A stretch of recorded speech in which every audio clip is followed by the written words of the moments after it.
गौरी देवी राजकीय महिला महाविद्यालय अलवर में बीएससी भाग द्वितीय की छात्राओं का स्वागत है। बच्चों, मैं डॉक्टर वी.एन. पांडे आपको प्राणी शास्त्र का द्वितीय प्रश्न पत्र फिजियोलॉजी एंड बायोकेमिस्ट्री पढ़ा रहा हूँ। पिछले लेक्चर्स में हमने रेस्पिरेटरी ऑर्गन्स के स्ट्रक्चर पढ़ा था। आज हम श्वसन क्रिया में ब्रीदिंग की मैकेनिज्म पढ़ेंगे। ब्रीदिंग वो प्रक्रिया है जिसके द्वारा वायु फेफड़े में ली जाती है, इसको इंस्पायरेशन कहते हैं, और फेफड़े से बाहर निकाली जाती है जिसको एक्सपायरेशन कहते हैं। तो इस तरह से ब्रीदिंग के दो भाग हैं, इंस्पायरेशन वायु को भीतर लेना और एक्सपायरेशन वायु को बाहर निकालना। सामान्य तौर पर एक व्यक्ति 1 मिनट में 15 से 20 बार सांस लेता है। ये जो सांस लेने की प्रक्रिया है, अर्थात वायु को भीतर खींचने की प्रक्रिया है, ये हमारी चेस्ट कैविटी के अल्टरनेट क्रम में फैलने और सिकुड़ने के द्वारा होती है। जब चेस्ट फैलता है, चेस्ट कैविटी फैलती है, तो भीतर आयतन बढ़ जाता है। आयतन बढ़ने से वहाँ वायु का प्रेशर कम हो जाता है। वायु का प्रेशर कम होने से उस प्रेशर को भरने के लिए वातावरण की वायु नासा से होकर के, नाक से होकर के, श्वास नलिका से होकर के फेफड़े में पहुँचती है, और इस तरह से इंस्पायरेशन की क्रिया होती है। जब चेस्ट कैविटी सिकुड़ती है, उस समय चेस्ट कैविटी का वॉल्यूम या आयतन कम हो जाता है। वॉल्यूम या आयतन कम होने से वहाँ वायु का दबाव बढ़ जाता है, और एयर प्रेशर बढ़ने के कारण वायु श्वास नलिका से होती हुई, नासा छिद्र से होती हुई बाहर निकल जाती है। ये प्रक्रिया एक्सपायरेशन कहलाती है। ये जो अभी मैंने बताया कि चेस्ट कैविटी में वॉल्यूम अर्थात उसका आयतन कम और अधिक होता रहता है, और इसी से इंस्पायरेशन और एक्सपायरेशन की क्रियाएं होती रहती हैं। तो ये जो आयतन बढ़ने और कम होने का काम है, ये इंटरकॉस्टल मांसपेशियों और डायाफ्राम के द्वारा किया जाता है। तो हम इंटरकॉस्टल मसल्स या इंटरकॉस्टल मांसपेशियों के बारे में कुछ जानकारी पहले प्राप्त कर लेते हैं। ये हमारी रिब्स के बीच बीच में पाई जाती हैं। रिब मैंने बताया था, पसलियाँ वही रचनाएं हैं जो लंग्स को घेरे हुए हैं, फेफड़े को घेरे हुए हैं। उन्हीं रिब्स के बीच बीच में इंटरकॉस्टल मांसपेशियाँ पाई जाती हैं। ये इंटरकॉस्टल मांसपेशियाँ 3 प्रकार से की होती हैं। ये इनकी लोकेशन के आधार पर ये इनके टाइप्स बताए गए हैं। पहली है एक्सटर्नल इंटरकॉस्टल मांसपेशियाँ। ये सबसे बाहर की ओर पाई जाती हैं। इनकी संख्या 11 जोड़ा है। पहली रिब से लेकर के और 11वीं रिब तक प्रत्येक रिब के साथ जुड़ी हुई एक एक ये मांसपेशी हैं। तो इनकी संख्या 11 जोड़ा है, और एक प्रत्येक मांसपेशी का दूसरा सिरा उसकी अगली रिब्स के साथ जुड़ता है, अर्थात जो पहली रिब पर इंटरकॉस्टल एक्सटर्नल इंटरकॉस्टल मसल है वो दूसरी से जुड़ेगी, जो दूसरी पर है वो तीसरे से जुड़ेगी। तो इस प्रकार से पहले से 11 रिब्स फर्स्ट टू 11th तक पाई जाने वाली ये intercostal external intercostal muscles second से 12th रिब्स के साथ इनका दूसरा सिरा जुड़ता है, अर्थात अगले के साथ जुड़ता है। पहले का दूसरे के साथ, दूसरे का तीसरे के साथ, और 11वीं का 12वीं के साथ जुड़ता है। इनके संकुचन से रिब्स ऊपर उठ जाती हैं, और जब रिब ऊपर उठती हैं तो चेस्ट कैविटी का वॉल्यूम या आयतन बढ़ जाता है, और इसी के कारण इंस्पायरेशन होता है। तो एक्सटर्नल इंटरकॉस्टल मांसपेशियाँ जिनके संकुचन से इंस्पायरेशन अर्थात वायु के भीतर प्रवेश करने की प्रक्रिया होती है। दूसरी मांसपेशियां इंटरनल इंटरकॉस्टल मांसपेशियां कहलाती हैं। ये एक्सटर्नल मांसपेशियों से थोड़ा डीपली गहराई में पाई जाती हैं और ये दूसरे से 12वें तक पाई जाती हैं, 2nd to 12th। और इनका दूसरा सिरा पहले वाले से जुड़ा होता है, अर्थात जो दूसरी रिब के साथ जुड़ी हुई इंटरनल इंटरकॉस्टल है उसका दूसरा सिरा पहली से जुड़ा रहेगा, तीसरे का दूसरे से जुड़ा रहेगा, और इस तरह से जो 12वीं रिब के साथ जुड़ी हुई इंटरनल इंटरकॉस्टल है उसका दूसरा सिरा 11वीं से जुड़ा रहेगा। और इनका जुड़ाव का तरीका एक्सटर्नल इंटरकॉस्टल्स का उल्टा होता है। उल्टा इसलिए कि वहाँ अगले से जुड़ता था, यहाँ पिछले से जुड़ रहा है। सामान्य तौर पर ये क्रियाशील नहीं होती, लेकिन जब हम सांस को फोर्सफुल्ली बाहर निकालना चाहें, देखिए सामान्य तौर पर एक्सपायरेशन की जो क्रिया है वो पैसिव रिएक्शन है, उसके लिए कुछ करना नहीं पड़ता है। लेकिन अगर हम ज़ोर से सांस को बाहर निकालना चाहें तो उसमें इंटरनल इंटरकॉस्टल मांसपेशियों का संकुचित होना काम आता है। ये तब संकुचित होती हैं, तब इनमें कंट्रैक्शन होता है जब हम ज़ोर से सांस बाहर फोर्सफुल्ली निकालना चाहें। इनके संकुचन से जो चेस्ट थोरेसिक कैविटी है या चेस्ट कैविटी है उसका आयतन कम हो जाता है और इससे वायु बाहर निकाल दी जाती है। तीसरी प्रकार की इंटरकॉस्टल मांसपेशियां कहलाती हैं इनर मोस्ट इंटरकॉस्टल मसल्स। ये इनर मोस्ट इंटरकॉस्टल मसल्स और भी गहराई में पाई जाती हैं। इनकी रचना और कार्य इंटरनल इंटरकॉस्टल मसल्स जैसा ही है, ये भी सांस को बाहर निकालने में सहयोग करती हैं। ये यहाँ स्ट्रक्चर भी मैंने एक दिया हुआ है, आप देख लेंगे। ये लाल रंग से मांसपेशियाँ दिखाई गई हैं, तो बाहर सबसे बाहर की तरफ एक्सटर्नल इंटरनल और उस सबसे भीतर इनर मोस्ट इंटरनल दिखाई गई है। रिब केज दिखाया गया है, बीच में स्टर्नम नाम की लंबी बोन है और किनारे किनारे रिब्स हैं। दूसरी रचना जो महत्वपूर्ण है इस ब्रीदिंग की मैकेनिज्म में वो डायाफ्राम कहलाता है। डायाफ्राम फेफड़े के नीचे पाई जाने वाली एक मांसपेशी युक्त रचना है। ये हमारी जो कैविटी है, बॉडी कैविटी है, इसको दो भागों में बांट देता है। इसके नीचे की तरफ एब्डोमिनल कैविटी, जहाँ पर लिवर, पैंक्रियस, इंटेस्टाइन, स्टमक ये सभी भाग पाए जा रहे हैं। और डायाफ्राम के ऊपर की तरफ थोरेसिक कैविटी, जहाँ पर लंग्स और हार्ट पाए जा रहे हैं, फेफड़े और हृदय पाए जा रहे हैं। इसके ऊपर की तरफ और इसके नीचे की तरफ एब्डोमिनल कैविटी हो गई। तो ये डोम शेप्ड स्ट्रक्चर सामान्य तौर पर ये गुंबदनुमा रचना होती है और ये एक निश्चित क्रम में बार बार संकुचित होता रहता है। इसकी मांसपेशियों में निरंतर संकुचन होता रहता है निश्चित अंतराल के बाद। ये अनैच्छिक प्रकार का संकुचन होता है सामान्य तौर पर। श्वसन क्रिया के लिए जो डायाफ्राम का संकुचन है वो अनैच्छिक प्रकार का है। अगर हम फोर्सफुल्ली सांस बाहर निकालना चाहें तो ये ऐच्छिक हो सकता है, या कभी कभी वोमिटिंग हो रहा हो या इस तरह की क्रियाएं हों तब भी इसमें संकुचन हो सकता है। जब मैंने बताया सामान्य तौर पर डोम शेप्ड गुंबद आकार का होता है, लेकिन जब हम सांस लेते हैं इंस्पायरेशन की क्रिया के समय ये संकुचित होती हैं इसकी मांसपेशियाँ, और संकुचित होने से ये फ्लैट हो जाता है और इसके फ्लैट होने से चेस्ट कैविटी का आयतन, वॉल्यूम बढ़ जाता है, वहाँ प्रेशर कम हो जाता है। और जब फिर ये रिलैक्स होता है तो रिलैक्स होते ही फिर से डोम शेप्ड हो जाता है, वायु बाहर निकाल दी जाती है। तो इस तरह से इसका कंट्रैक्शन और रिलैक्सेशन चलता रहता है। कंट्रैक्ट होने पर इसके वायु भीतर जाएगी, आयतन बढ़ा रहेगा, और जब ये रिलैक्स होगा तो चेस्ट कैविटी का वॉल्यूम कम हो जाएगा, आयतन कम हो जाएगा। तो इस तरह से ये निरंतर इसका कंट्रैक्शन और रिलैक्सेशन चलता रहता है। तो ये दोनों रचनाएं हमने देख ली, इंटरकॉस्टल मांसपेशियाँ और डायाफ्राम। अब हम बात करते हैं इंस्पायरेशन, अर्थात सांस को अंदर खींचने की प्रक्रिया। इसमें दो घटनाएं एक साथ होती हैं।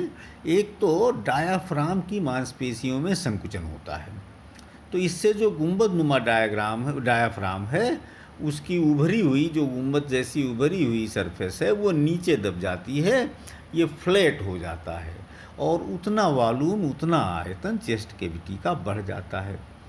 दूसरी, इसी के साथ ही साथ जब इसकी मांसपेशियां संकुचित होकर के इसको फ्लैट रूप दे रही हैं, उसी समय एक्सटर्नल इंटरकॉस्टल मांसपेशियों में भी संकुचन होता है और उनके संकुचन से रिब ऊपर उठ जाती है। तो चेस्ट कैविटी में दो चीज़ें हुई, डायाफ्राम नीचे की तरफ दबा और रिब ऊपर की तरफ उठी। इन दोनों से जो चेस्ट कैविटी है उसमें नीचे की तरफ भी और ऊपर की तरफ भी अतिरिक्त स्थान बन जाता है और ये जो अतिरिक्त स्थान बन गया, इसी से चेस्ट कैविटी का वॉल्यूम या आयतन बढ़ जाता है और जब आयतन बढ़ जाता है तो वहाँ दबाव या प्रेशर कम हो जाता है और जब प्रेशर वहाँ कम हो जाएगा, वातावरण में हवा का प्रेशर अधिक है तो अधिक प्रेशर से हवा स्वतः ही कम प्रेशर की ओर जाती है। ये वायु का स्वभाव है। तो जब लंग्स में वायु का प्रेशर कम मिलेगा, क्योंकि वहाँ वॉल्यूम बढ़ गया था, डायाफ्राम संकुचित हुआ था, इंटरकॉस्टल मांसपेशियाँ, एक्सटर्नल इंटरकॉस्टल मांसपेशियाँ संकुचित हुई थीं, वहाँ वॉल्यूम बढ़ गया था, प्रेशर कम हो गया था। उस प्रेशर को भरने के लिए वातावरण की वायु नासा छिद्र और ट्रैकिया, ब्रोंकाई, ब्रोंकियोल से होती हुई लंग्स में या फेफड़े में पहुंच जाती है। इसी क्रिया को इंस्पायरेशन कहते हैं।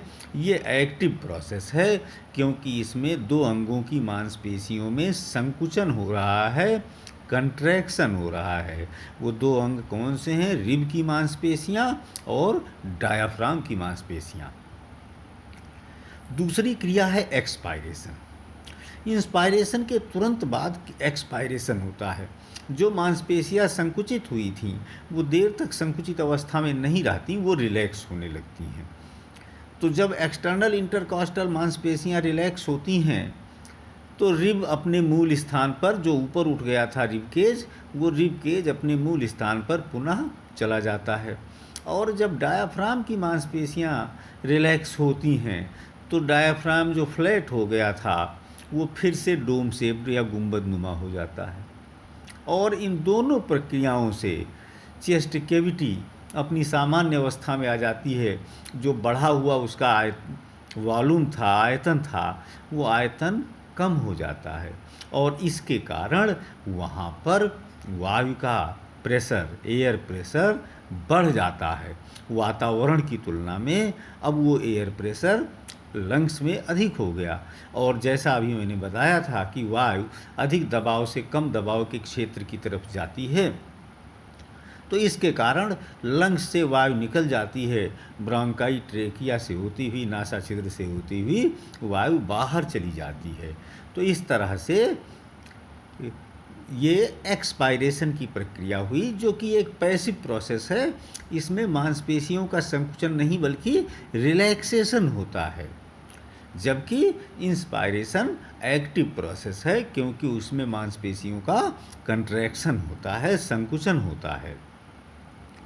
तो ये जो गतियां हैं सामान्य तौर पर ये स्वायत्तशासी तंत्रिका तंत्र के नियंत्रण में होती हैं। ऑटोनॉमिक नर्वस सिस्टम, ये अपने आप चलती रहती हैं।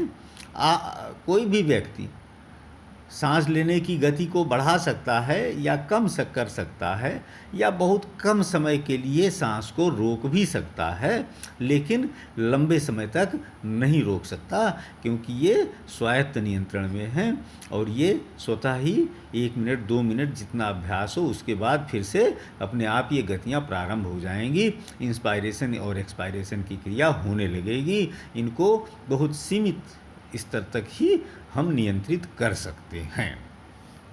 तो ये दोनों बातें आपको बताई हैं, इंस्पायरेशन और एक्सपायरेशन, वायु का भीतर जाना और वायु का बाहर निकलना, जिनमें मैंने आपको बताया कि 2 प्रमुख मांसपेशियां, डायफ्राम की मांसपेशी और एक्सटर्नल इंटरकॉस्टल मांसपेशी, इनका महत्वपूर्ण योगदान है। और जब हम अगर फोर्सफुली वायु को बाहर निकालना चाहें फेफड़े से, तो इंटरनल इंटरकॉस्टल मसल्स या और इनर मोस्ट इंटरकॉस्टल मसल्स का भी योगदान होगा, जो चेस्ट कैविटी है उसको और प्रेशर के साथ ये नीचे दबाएंगे, जिसके कारण और अधिक हवा बाहर निकाली जा सके। तो अगर हम फोर्सफुली वायु को बाहर निकाल रहे हैं तो जो एक्सपायरेशन है वो एक्टिव प्रोसेस हो जाएगा, क्योंकि तब जो इंटरनल इंटरकॉस्टल मांसपेशियां हैं उनमें संकुचन का योगदान होगा। सामान्य एक्सपायरेशन की प्रक्रिया में एक्सटर्नल इंटरकॉस्टल मांसपेशियों के रिलैक्सेशन के कारण होता है, संकुचन के कारण नहीं। जबकि फोर्सफुल एक्सपायरेशन जब भी होगा तो वो इंटरनल इंटरकॉस्टल मांसपेशियों के संकुचन के कारण होगा, इसलिए तब वो एक्टिव का प्रोसेस कहलाई जाएगी। वरना सामान्य स्थिति में इंस्पायरेशन एक्टिव प्रोसेस और एक्सपायरेशन पैसिव प्रोसेस कहलाएगी। इसी के साथ हम लंग कैपेसिटी, फुफ्फुस क्षमता, फेफड़े की क्षमता की बात कर लेते हैं। फेफड़े जो होते हैं वो स्पॉन्जी रचनाएं होती हैं और उनमें सदैव कुछ न कुछ वायु भरी रहती है। कुछ टर्मिनोलॉजी इसके लिए इस्तेमाल होती है, कुछ शब्द प्रयोग होते हैं, उन शब्दों के बारे में समझ लेते हैं। एक शब्द है रेजिडुअल वॉल्यूम।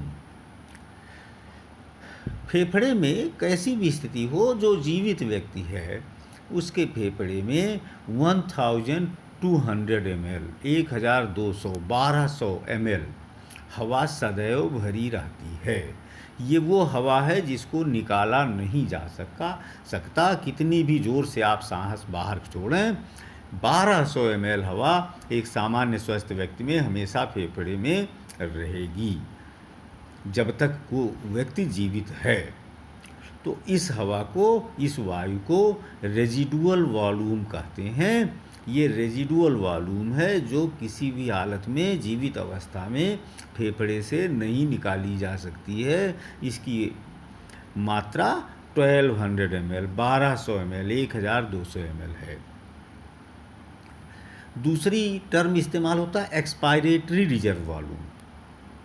जो ऊपर 1200 ml बताया गया, इसके अलावा 1000 ml और ऐसी वायु होती है जो सामान्यतया फेफड़े में रहती है। सामान्य सांस लेने की प्रक्रिया में वो नहीं निकलती है, लेकिन अगर हम जोर लगा करके एक्सपायर करें, हवा को जोर से सांस को छोड़ें, तो ये 1000 ml 1000 ml वायु बाहर निकल जाएगी। जब तक हम विशेष जोर नहीं लगाएंगे, ये 1000 ml एयर फेफड़े में ही रहेगी, लंग्स में ही रहेगी।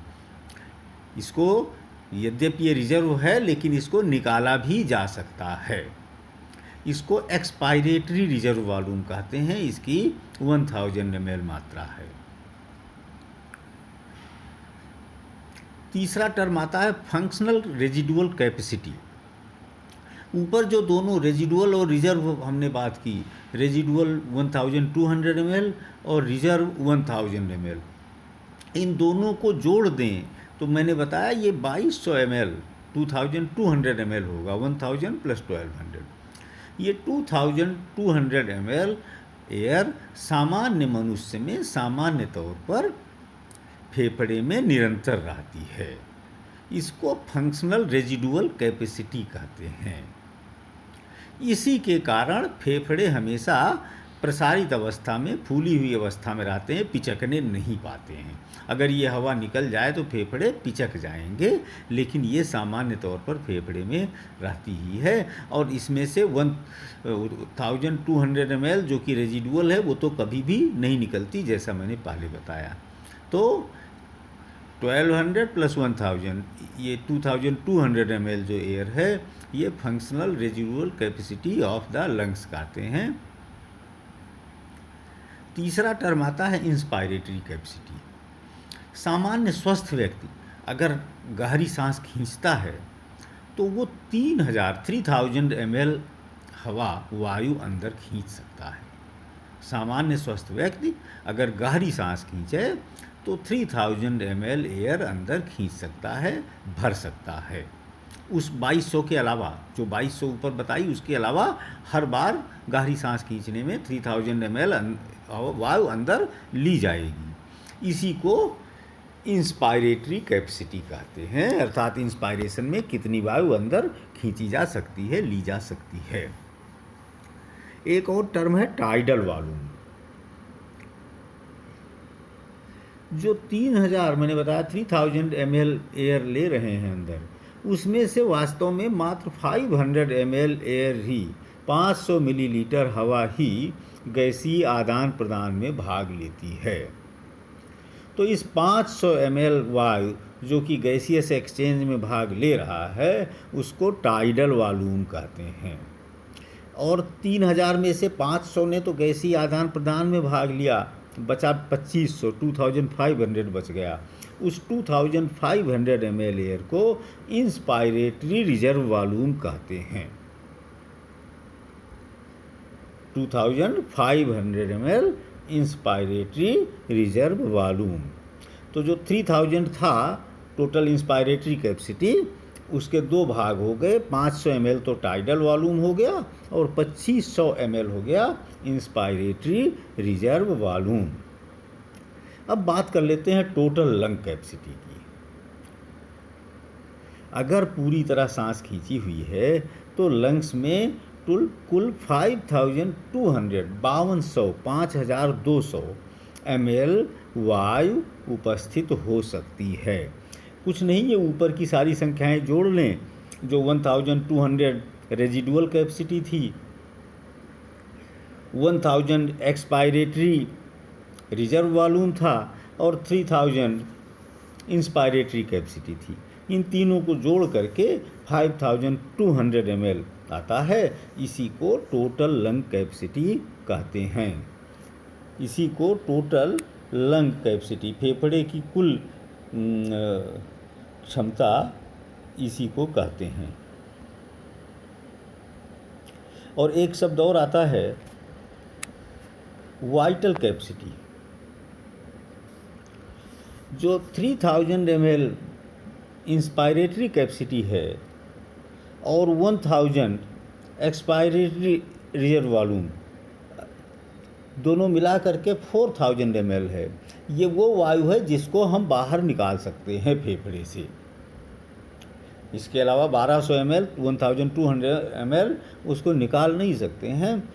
ये 3000 इंस्पायरेटरी और 1000 एक्सपायरेटरी रिजर्व वॉल्यूम, इनको बाहर निकाला जा सकता है। इस 4000 को वाइटल कैपेसिटी ऑफ लंग्स कहते हैं। तो ये कुछ टर्मिनोलॉजी आपके सामने बताई, इंस्पायरेशन और एक्सपायरेशन की क्रियाविधि बताई, डायफ्राम और इंटरकॉस्टल मांसपेशियों के बारे में बताया।